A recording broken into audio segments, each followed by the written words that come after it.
Friend अब हम यांत्रिक ऊर्जा संरक्षण का नियम पढ़ने वाले हैं। तो सबसे पहले हम इस नियम की जो परिभाषा है वो हम देखते हैं, फिर उसके बाद में हम ये देखते हैं कि क्या ये नियम कहता है। तो सबसे पहले जो यांत्रिक ऊर्जा संरक्षण का नियम है क्या कहता है कि किसी भी वस्तु में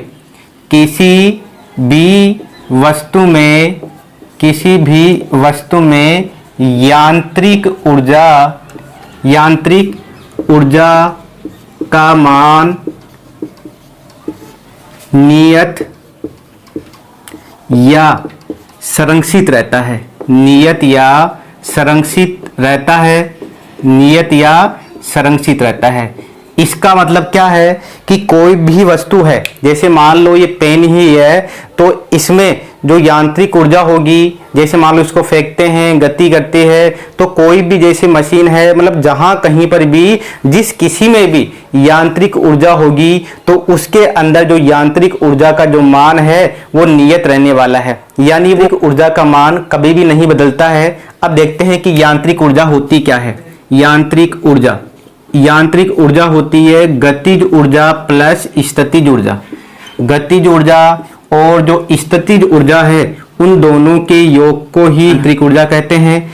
और अब इनको हम समझते हैं कि किस तरीके से कोई भी वस्तु यांत्रिक ऊर्जा संरक्षण का नियम का पालन करती है। हम ये मानते हैं कि ये कोई वस्तु है, अभी इसमें जो ऊर्जा है वो 10 जूल ऊर्जा है। हम ये मानते हैं कि इसमें 10 जूल ऊर्जा है, जिसमें से 2 जूल तो हो गई गतिज ऊर्जा। हम ये मानते हैं कि उसमें 2 जूल तो है गतिज ऊर्जा, और 8 जूल जो है वो कौन सी है, वो है स्थितिज ऊर्जा।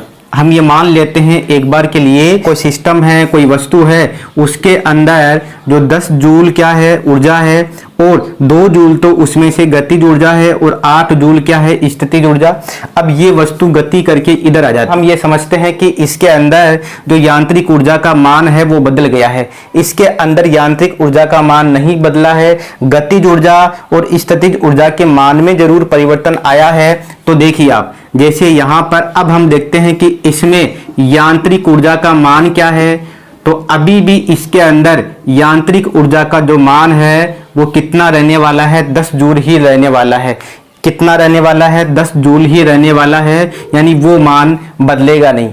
कैसे, जैसे मान लो ये वस्तु गति करके यहाँ पर आई, तो इसका मतलब क्या हुआ, यानी इस वस्तु ने इतनी गति कर ली जिसकी वजह से इसमें गतिज ऊर्जा का मान बढ़ जाता है। अब हम जैसे ही गतिज ऊर्जा का मान 6 जूल हुआ, तो वैसे ही स्थितिज ऊर्जा का मान कितना हो गया, स्थितिज ऊर्जा का मान होता है वहां पर 4 जूल।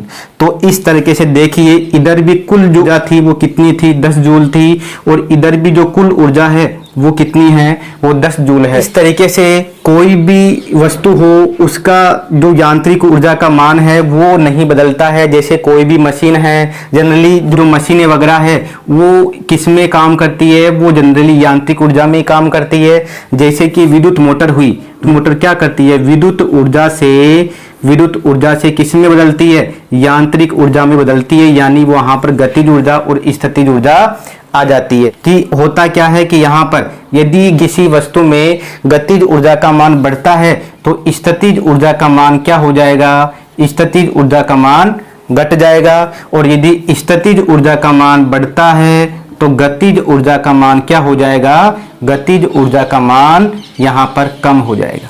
जैसे कि हम ये मानते हैं कि जैसे मान लो किसी छत के ऊपर पानी की टंकी भरी हुई है, उसमें 10 जूल ऊर्जा है। अब कुछ ऊर्जा है वो काम में आ गई, तो उसमें कुल ऊर्जा थी वो 10 जूल थी, गतिज ऊर्जा और स्थितिज। उस टाइम पे उसमें गतिज ऊर्जा तो बिल्कुल 0 थी और स्थितिज ऊर्जा ही थी। तो इस तरीके से गतिज ऊर्जा और स्थितिज ऊर्जा के मान में परिवर्तन होता रहता है। हाँ, ये हो सकता है कि गतिज ऊर्जा का मान 0 हो सकता है। कैसे 0 हो सकता है भाई, जैसे मान लो अभी ये पेन यहाँ पर है, तो अभी ये पेन कोई गति ही नहीं कर रहा है, तो इसका मतलब इसमें अभी कोई गतिज ऊर्जा ही नहीं होगी, तो गतिज ऊर्जा का मान 0 हो सकता है। लेकिन यांत्रिक ऊर्जा का जो मान है वो कभी भी परिवर्तन नहीं होगा, वो हमेशा वो का वही रहता है। तो इस तरीके से हमने इनको पढ़ा।